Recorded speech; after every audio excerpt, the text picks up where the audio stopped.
Hello guys അപ്പോൾ ഇന്ന് ഞാൻ വീട്ടിൽ വന്നേക്കുവാണ്. വീട്ടിൽ വന്ന എൻ്റെ മെയിൻ ഹോബീസ് ലൈക്ക് എനിക്ക് എന്തെങ്കിലുമൊക്കെ തിന്നുകൊണ്ടിരിക്കണം. ഇനി തിന്നാനൊന്നും കിട്ടിയില്ല, ഞാൻ ഇതുപോലെ കണ്ണ് കണ്ട സാധനങ്ങളൊക്കെ എടുത്ത് ഞാൻ തന്നെ എന്തെങ്കിലുമൊക്കെ ഉണ്ടാക്കി ഞാൻ തന്നെ തിന്നു. അതാണ് എൻ്റെ മെയിൻ ഹോബി. അപ്പോൾ അതുപോലെ ഇന്ന് തപ്പിയപ്പോൾ കിട്ടിയതാണ് കുറച്ച് ചോക്ലേറ്റ്സും പാലും. ഇപ്പോൾ ഈ ഫ്രിഡ്ജിൽ കാണുന്ന പകുതി സാധനങ്ങൾ എക്സ്പയറി കഴിഞ്ഞതായിരിക്കും കേട്ടോ, പക്ഷേ അക്കോർഡിംഗ് ടു മൈ മമ്മി ഇതൊന്നും കളയാൻ പാടില്ല, ഇതൊക്കെ തിന്ന ഒന്നും തന്നെ സംഭവിക്കാൻ പോകുന്നില്ല എന്ന് ആൾ പറയുന്നത്. അപ്പോൾ നമുക്കത് കേട്ട് ഇപ്പോൾ ഇന്ന് ജ്യൂസ് ഉണ്ടാക്കാമെന്ന് വിചാരിച്ചു, സോറി ഷേക്ക് ഉണ്ടാക്കാമെന്ന് കരുതി.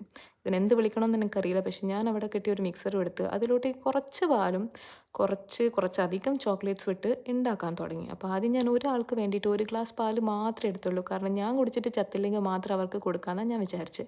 അങ്ങനെ ഒരാൾക്കുള്ള പാലും ചോക്ലേറ്റ്സും ഇട്ട് അത് മിക്സറിലിട്ട് ഞാൻ ഒന്ന് ഗ്രൈൻഡ് ചെയ്തെടുത്തു. അപ്പോൾ കാണാനൊന്നും മോശമില്ലായിരുന്നു, എന്നാലും ടേസ്റ്റ് ചെയ്ത് നോക്കാമെന്ന് വെച്ചാൽ ഞാൻ അവിടെ കണ്ടൊരു നല്ലൊരു ഗ്ലാസ് എടുത്ത്, എന്ത് വൃത്തികെട്ട സാധനങ്ങളാണെങ്കിൽ നല്ല ഗ്ലാസ് കുടിച്ചൊരു സമാധാനം കിട്ടും. അങ്ങനെ അത് കുടിച്ചപ്പോൾ എനിക്ക് ഇഷ്ടപ്പെട്ടു. പിന്നെ ഞാൻ കുറച്ച് കാഷ്യൂ ഒക്കെ ഇട്ട് ഡെക്കറേറ്റ് ചെയ്ത് ഞാൻ അങ്ങ്